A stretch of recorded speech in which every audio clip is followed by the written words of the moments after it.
Hello guys, welcome back to my channel. आप सभी का स्वागत करता हूं आपके अपने यूट्यूब चैनल सोशियोलॉजी क्लासेस में। तो चलिए आज की वीडियो को शुरू करते हैं। क्वेश्चन नंबर 286 है, विच अमंग द फॉलोइंग में be considered as the foundation of the Indian culture. क्या है, जो कुछ ऑप्शंस दिए हैं ये इनमें से कौन से जो ऑप्शन है उसको हम कंसीडर करते हैं कि foundation of the Indian culture, जो इंडियन कल्चर का फाउंडेशन है उस ऑप्शन को हम कंसीडर करते हैं कि ये इंडियन कल्चर की बुनियाद है, स्टार्टिंग है। तो ऑप्शन ए है द रेलवे सिस्टम। जब रेलवे सिस्टम यहाँ पे स्टार्ट हुआ उसको हम फाउंडेशन ऑफ इंडियन कल्चर्स बोल सकते हैं। बी है स्पिरिचुअलिज्म, स्पिरिचुअल्स जो भी हम कोई स्पिरिट्स वगैरह जो रूह बोलते हैं, जिसको सोल बोलते हैं, उसके ऊपर हम बिलीव करना, उसको हम इंडियन कल्चर का फाउंडेशन मानते हैं। ऑप्शन सी है द स्क्रिप्चर्स, जो भी पुरानी किताबें बुक्स वगैरह जो लिखी हुई हैं उन पे। और ऑप्शन डी है the English language. English language है ये फाउंडेशन ऑफ इंडियन कल्चर है या नहीं है, किसको हम कंसीडर करते हैं। तो जिसका राइट आंसर है वो है ऑप्शन बी, स्पिरिचुअलिज्म को हम इंडियन कल्चर का फाउंडेशन मानते हैं। तो क्वेश्चन नंबर 287 है, the phenomena of cultural relativism is based on the assumptions that. जो कल्चरल रिलेटिविज्म है, जो फिनोमेना है, इसका किसके ऊपर बेस्ड है। ऑप्शन ए है all culture are equal and respectable. सभी कल्चर्स हैं जो वो बराबर हैं, इक्वल हैं और रिस्पेक्टेबल हैं, उनकी रिस्पेक्ट करनी चाहिए, करते भी हैं। ऑप्शन बी है culture is acquired through learning. जो कल्चर है वो लर्निंग के थ्रू हम हासिल करते हैं, एक्वायर्ड करते हैं, अचीव करते हैं। ऑप्शन सी है कल्चर इज़ जेनेटिकली ट्रांसमिटेड। जो कल्चर है वो genetically generation to generation transmit होता है, ट्रांसफ़र होता है from one generation to another. और ऑप्शन डी है cultural determines the makeup of human beings. जो कल्चर है उसको हम मेकअप ऑफ ह्यूमन बींग्स भी मानते हैं। तो जो कल्चर रिलेटिविज़म है, कल्चर रिलेटिविज़म का हम बोलते हैं कि कोई भी कल्चर, उनका वैल्यूज़ जो हैं, बिलीव्स और नॉर्म्स हैं, वो उसी कल्चर में ही हम उनको गुड और बैड बोलते हैं। अगर कोई फॉर एग्जांपल कोई भी हम कल्चर की कोई एक उसका कोई ले लेते हैं, कल्चर का एक्टिविटी ले लेते हैं जो कि उस कल्चर में बहुत अच्छी मानी जाती है, लेकिन वही एक्टिविटी, वही जो प्रैक्टिस दूसरे कल्चर में की जाए तो उसको हम बैड भी बोल सकते हैं। ज़रूरी नहीं कि वो बैड ही हो, लेकिन कहने का ये मतलब है कि जो भी कल्चर की एक्टिविटीज़ वैल्यूज़ हैं वो उसी कल्चर में उसकी जो वैल्यूज़ रहती हैं वो उसी तक रिलेटेड रहती हैं। अगर वो दूसरे कल्चर में उसका अपोजिट भी हो सकता है। अगर अच्छी एक्टिविटीज़ है, उसका जो मानने वाले अच्छे हैं उसको अच्छा मानते हैं, तो दूसरे कल्चर में ज़रूरी नहीं कि वो अच्छा माना जाए। तो इसका क्या मतलब है, कल्चरल रिलेटिविज़म का all cultures are equal and respectable. जो इसका ऑप्शन ए है वो राइट आंसर है। तो गाइज़, अगर आपने वीडियो को लाइक नहीं किया तो प्लीज़ वीडियो को लाइक कर लीजिए और बेल आइकन को ज़रूर दबाइए, चैनल को सब्सक्राइब कीजिए और इसी तरह वीडियोस देखते रहिए, हमें ज़रूर दीजिए। तो ऑप्शन क्वेश्चन नंबर 288 है, ethnic groups are also known as. जो इथनिक ग्रुप्स हैं, इथनिक ग्रुप्स क्या हुआ, कोई भी ग्रुप या सोसाइटी या कम्युनिटी जो अपना कॉमन कल्चर शेयर करें, एक जगह रहें, एक जगह का कल्चर बिलीव्स रहना से ना सेम हो, तो उसको हम जो एथनिक ग्रुप्स है उसका दूसरा नाम या जो दूसरा जो ऑप्शंस हैं वो भी हम उनको अल्टरनेटिव के टाइम पे यूज़ कर सकते हैं। तो ऑप्शन ए है डिप्राइव्ड ग्रुप्स। डिप्राइव हुआ बिल्कुल पिछड़ा हुआ, डिप्राइव दूसरे जो मेन कल्चर है उससे पिछड़ा हुआ, अलग उससे। या फिर ऑप्शन बी है डिफरेंट ग्रुप्स, अलग अलग ग्रुप्स, उसको भी हम एथनिक ग्रुप्स बोल सकते हैं या नहीं बोल सकते। सी है सेपरेट, जो अलग है, अलग ग्रुप है, जो मेन सोसाइटीज़ है उससे अलग ग्रुप, उनका रहना सहना, उठना बैठना, उनका कल्चर, टोटल कल्चर ही अलग है। और ऑप्शन डी है प्रीमोडियल कलेक्टिविटीज़। प्रीमोडियल कलेक्टिविटीज़ का मतलब क्या हुआ, जो भी स्टार्टिंग से, जब भी इंसान की ह्यूमन लाइफ स्टार्ट हुई उस टाइम जो कलेक्टिविटीज़ थी, उस टाइम के लोग थे, उसको हम बी, क्योंकि उनकी एक्टिविटीज़, उनका जो कल्चर वो एटलीस्ट मिलता जुलता था, क्योंकि डिफ्रेंशिएट था नहीं, क्योंकि स्टार्टिंग जब हुई लाइफ साइकिल की तो तब कल्चर या उनका उठना बैठना या प्रिमिटिव जो उनका रहना सहना था, रहन सहन था, कल्चर था, वो सेम था। तो जो इथनिक ग्रुप्स है वो हम क्या बोलते हैं, प्रीमोडियल कलेक्टिविटीज़ भी बोल सकते हैं, या उससे भी वो जाना जाता है। तो ऑप्शन डी है जो इसका राइट आंसर है। क्वेश्चन नंबर है 289, given below are the four stage in the evolution of man in order of man economic life. Which one of the following shows the correct order in which they appeared? जो 4 stages दी गई हैं evolution of man का जो evolution हुआ, man का जो changing आई है उनमें इन इकोनॉमिक लाइफ, जो इंसान की इकोनॉमिक लाइफ में जो चेंजिंग आई है स्टेप वाइज, तो वो कौन सी है, इनमें से कौन सा जो सही सीक्वेंस है, कौन सा जो करेक्ट स्टेप्स है, वो राइट कौन सा है इन ऑप्शंस में से?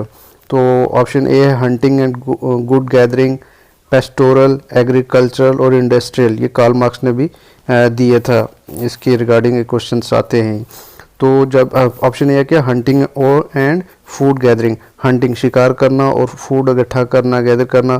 फिर उसके बाद आ गया पेस्टोरल में क्या हुआ कि एनिमल्स को अपने अंडर रखने लगे, एनिमल्स का पालने लगे, उनके ऊपर डिपेंड होने लगे। फिर एग्रीकल्चर ज़मीन पे, फिर उसके बाद इंडस्ट्रीज़ वगैरह स्टार्ट हुई। तो ये इकोनॉमिक प्रोसेस है, इकोनॉमिक लाइफ ऑफ मैन है, ठीक है, ऑर्डर वाइज कैसे ये स्टार्ट हुआ। तो ऑप्शन बी है agriculture, hunting and food gathering, pastorals और इंडस्ट्रियल। सी ऑप्शन है pastoral, hunting and food gathering, agriculture और इंडस्ट्रियल। और डी ऑप्शन है hunting and food gathering, industrial, pastoral और एंड एग्रीकल्चर। तो ये सामने सामने दिखता है कि इसमें से जो स्टेप वाइज जो इकोनॉमिक लाइफ में जो चेंजिंग आई है, पॉजिटिव चेंजिंग आई है, वो कैसे हो सकती हैं। तो जैसे कि यहाँ पे ऑप्शन ए है हंटिंग एंड गुड गैदरिंग। क्या जो हंटिंग और जो सामान वगैरह इकट्ठा करना, जैसे हंटिंग करने के बाद घर के लिए सामान वगैरह इकट्ठा करना, तो ये फिर उसके बाद पेस्टोरल, जब फिर उसके बाद हंटिंग के बाद इन्होंने क्या स्टार्ट किया इंसान ने कि जो जानवर थे जैसे घोड़ा हो गया, बकरी होगी, गोट होगी, और भी जो ज़रूरियात की चीज़ें हैं, जो जानवर हैं, वो अपने पास रखने लगे। फिर उसके बाद एग्रीकल्चर स्टार्ट किया, फिर उसके बाद इंडस्ट्रीज आई। तो ये स्टेप जो है ये सिस्टमेटिकली और ये सही स्टेप्स हैं इकोनॉमिक लाइफ ऑफ मैन में। तो जो इसका राइट आंसर है वो है ऑप्शन ए। गाइस, अगर आपने चैनल को सब्सक्राइब नहीं किया तो प्लीज़ चैनल को सब्सक्राइब कर लीजिए और बेल आइकन को ज़रूर दबाइए ताकि जब भी मैं कोई नई वीडियो अपलोड करूं तो आपको सबसे पहले इसका नोटिफिकेशन मिले। तो क्वेश्चन नंबर 290 है एन एग्जाम्पल ऑफ सब कल्चर में बी। सब कल्चर क्या हुआ, जो मैन कल्चर है, जो डोमिनेंट कल्चर है सोसाइटी में, सबसे बड़ा कल्चर है, उसका जो डॉन में आता है, ठीक है। तो ऑप्शन ए है अमेरिकन कल्चर, बी है इंडियन कल्चर, सी है नेपाली कल्चर और डी है अंडमानी कल्चर। तो in American culture, Indian culture और नेपाली कल्चर ये क्या है, डोमिनेंट कल्चर है, ठीक है।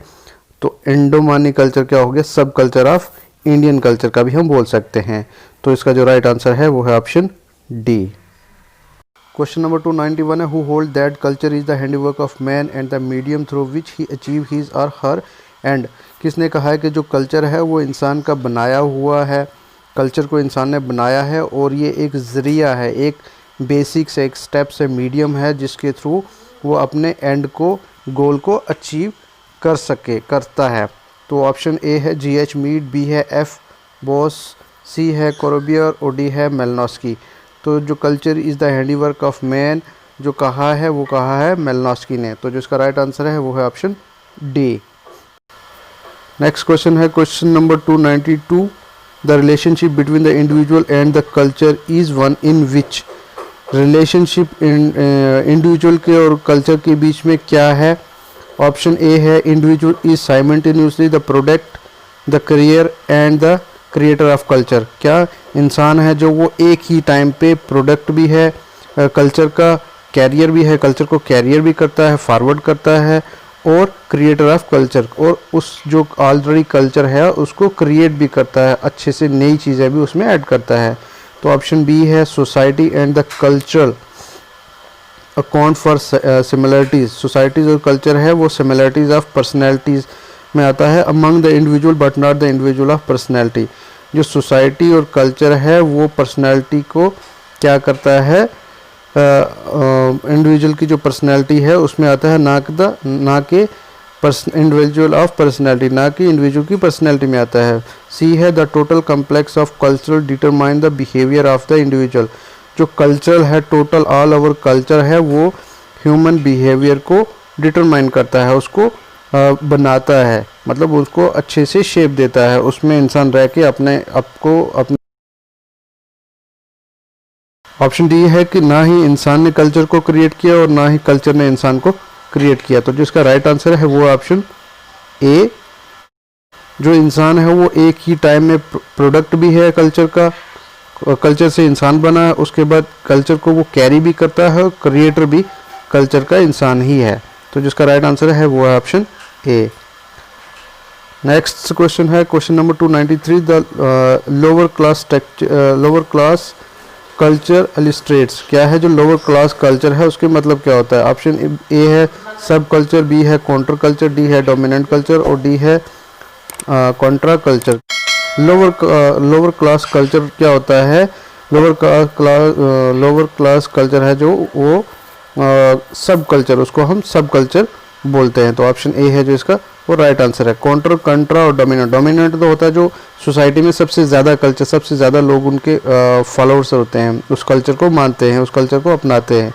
काउंटर कल्चर हो गया एक कल्चर के अगेंस्ट में, और कंट्रा कल्चर हो गया सब कल्चर्स उसका नॉन में। तो इसका राइट आंसर है ऑप्शन ए। नेक्स्ट क्वेश्चन है question number 294। Herskovits use the term enculturation for. जो इनकल्चुरेशन है हैरिस कोविड्स ने यूज़ किया कौन सी टर्म के लिए? ऑप्शन ए है सोशलाइजेशन, बी है एसिमिलाइजेशन, सी है ट्रांसकल्चराइजेशन और डी है काउंटर कल्चुरेशंस। तो हैरिस कोविड्स ने यूज़ किया टर्म इनकल्चुरेशन, वो किया है सोशलाइजेशंस के लिए। सोशलाइजेशन का जो अकॉर्डिंग टू हैरिस कोविड्स है इनकल्चुरेशन है जो वो उसको हम यूज़ किया है, टर्म यूज़ किया सोशलाइजेशन के। नेक्स्ट क्वेश्चन है question number 295। Culture is the matrix of everything else, it is itself govern by its own law of growth and operation, neither human biology nor human society is regarded as capable of explaining its reality. The above view of culture determinism is। क्या culture ना ही culture जो culture की matrix है वो जो बना है उससे दूसरी चीज़ें बनी हैं, ना कि वो किसी चीज़ से बना है। It is itself govern by its own rule. ये जो कल्चर है वो अपने ही जो लॉ है उसके बेसिस पे ग्रो करता है और ऑपरेट करता है, ठीक है, वर्क करता है। ना ही ह्यूमन बायोलॉजी ना ही ह्यूमन सोसाइटी है जो रिगार्डेड है एक्सप्लेन कर सकती है इसको परफेक्टली।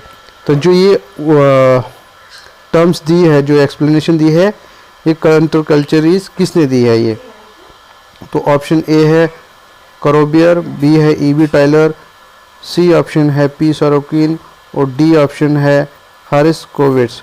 तो जो इसका राइट आंसर है वो है ऑप्शन ए। नेक्स्ट क्वेश्चन है question number 296। According to Margaret Mead finding in the Tchambuli tribes of New Guinea the sex role seems to be revised. जो GH मीड है, जो मार्गरेट मीड, उन्होंने एक tribe है न्यू जिनीवा में जिसका नाम क्या है तहबुली ट्राइब्स। वहाँ पे जो है जो रोल्स रहते हैं नॉर्मली जो सोसाइटीज़ या ट्राइब्स में रोल रहते हैं, मेल का रोल क्या रहता है, फीमेल का रोल क्या रहता है, उसके अगेंस्ट में वहाँ पे रिवाइज किया गया। वहाँ पे क्या किया, दीज वुमेन्स आर डोमिनेंट। वहाँ पे जो औरतें हैं वो डोमिनेट करती हैं, मतलब रोल करती हैं। They earn the lively handle business. क्या है, वो बिज़नेस करती हैं और ट्रांजेक्शन्स करती हैं। बाकी सब भी जो हमारी एक नॉर्मल सोसाइटी में जो काम मेल करता है, वहाँ पे वो टोटल अपोजिट है। वहाँ पे वो काम फीमेल करती हैं और फीमेल का काम मेल करते हैं। Mens are submissive, graceful and prone to gossips and are expected to be good home maker. The difference is due to. क्या ये जो GH मीड ने एक ट्राइब थी तहबुली ट्राइब्स है, क्या उसमें क्या देखा है कि वहाँ की जो सेक्स रोल है जो वो टोटल अपोजिट है एक नॉर्मल सोसाइटीज़ के हिसाब से। वहाँ पे औरतें मर्द का काम करते हैं और मर्द औरतों का काम करते हैं। तो ये जो डिफरेंस है, ये जो चेंजिंग है, किसकी वजह से है? ऑप्शन ए है पॉलिटिकल कंडीशन, पॉलिटिकल की वजह से। सेकंड है जियोग्राफिकल जोग्राफिकल कंडीशन की वजह से, सी है कल्चरल कंडीशन और डी है कस्टमरी वे ऑफ लाइफ। तो जो कस्टमरी वे ऑफ लाइफ है इसकी वजह से, तो इसका राइट आंसर है option C cultural conditions. Culture की वजह से यहाँ पे चेंजिंग है। तो क्वेश्चन नंबर 297 है which is not A correct match. इनमें से जो मैचिंग की गई है इनमें से करेक्ट कौन सी नहीं है, कौन सी गलत है। तो ऑप्शन है लिंटन ने जो कंसेप्ट दिया टर्म दी कॉन्ट्रा कल्चर, बी है लेस्ली वाइट कल्चरल डिटर्मिनिज्म, सी है इथोस एंड इडोज और डी है क्लूखॉन इम्प्लिक्ट एंड एक्सप्लिट एलिमेंट्स। तो जो इसका राइट आंसर है वो है ऑप्शन ए, जो लिंटन का जो कंसेप्ट दिया है कॉन्ट्रा कल्चर वो गलत है। तो चलते हैं नेक्स्ट क्वेश्चन की ओर। क्वेश्चन नंबर 298 है who was of the opinion that culture is social heritage, it is the gift of society to individual. कौन सा थिंकर है जिसने ये कहा, जिसका ये ओपिनियन है कि जो कल्चर है वो सोशल हेरिटेज है और ये गिफ्ट है सोसाइटी को, इंसान को। सोसाइटी ने गिफ्ट दिया कल्चर इंसान को। तो ऑप्शन ए है टाइलर, बी है मेलनॉस्की, सी है हारिस्कोविट और ऑप्शन डी है W.B. ग्रीन। तो जो ये ओपिनियन था ये किसका था, ऑप्शन ए टाइलर, ये टाइलर का ओपिनियन था। क्वेश्चन नंबर 299 है while analysing the development of self has use the concept significant others. ये किसने जो कंसेप्ट दिया था, डेवलपमेंट जब कर रहे थे इंसान अपने सेल्फ की डेवलपमेंट कर रहा था, जो डिफाइन कर रहा था concept significant others, use the concept significant others. तो ऑप्शन ए है मैक्लिवर, बी है कूले, सी है मीड और डी है गिडेंस। तो जो इसका राइट आंसर है वो है ऑप्शन सी मीड। मीड ने सेल्फ और सिग्निफाई सेल्फ एंड मी का जो कंसेप्ट दिया था। तो नेक्स्ट क्वेश्चन है क्वेश्चन नंबर 300 मतलब 300 on which ground heredity theory about the origin of society is being criticise. कौन से ग्राउंड, कौन से बेसिस पे जो थ्योरी है heredity theory origin of society is criticise, ये इसको क्रिटिसाइज किया गया। तो ऑप्शन है इट इज़ नॉट कंक्रीट, ये एग्जैक्ट कंक्रीट अच्छे से ठोस जो थ्योरी है परफेक्ट इसके पास एक्सप्लेनेशन और अच्छे से एक्सप्लेन नहीं कर पाई। ऑप्शन बी है it is wrong to believe that heredity and environments are separate, ये मानना गलत होगा कि हेरिडिटी और सेपरेट एनवायरनमेंट है वो सेपरेटेबल है। और ऑप्शन सी है it is not possible to underestimate the influence of environment, ये भी पॉसिबल नहीं है कि जो इन्वायरमेंट का इन्फ्लुएंस है उसको अंडर एस्टिमेट किया जाए। और ऑप्शन डी है ऑन ऑल दीज ग्राउंड्स, ये जो भी तीन ऑप्शन बताए गए हैं ये तीनों के तीनों जो ग्राउंड्स हैं, जो तीनों रीजन्स हैं जो थ्योरी है उसको क्रिटिसाइज करने के लिए। तो जो इसका राइट आंसर है वो है option D on all these grounds. Thank you so much guys video and तक देखने के लिए। अगर आपने चैनल को सब्सक्राइब नहीं किया चैनल को सब्सक्राइब कर लीजिए और